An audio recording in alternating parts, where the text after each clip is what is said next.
withdrawal. What would you have done differently? How would you have pulled out troops without the bloodshed we're seeing now?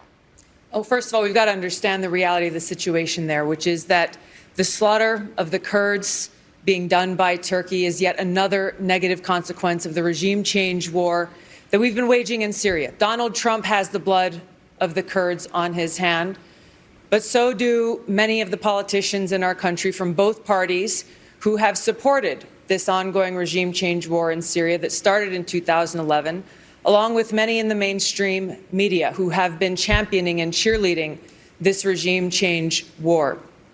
Not only that, but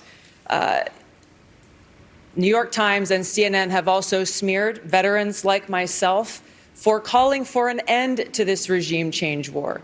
Just 2 days ago, the New York Times put out an article saying that I'm a Russian asset and an Assad apologist and all these different smears. This morning, a CNN commentator said on national television that I'm an asset of Russia.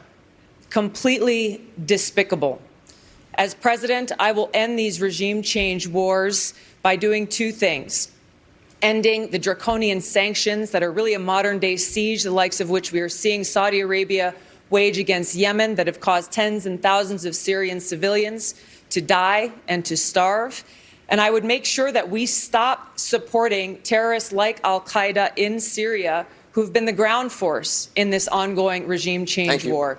I'd like to ask Senator Warren if she would join me in calling for an end to this regime change war in Syria, finally. So look, I think that we ought to get out of the Middle East. I don't think we should have troops in the Middle East.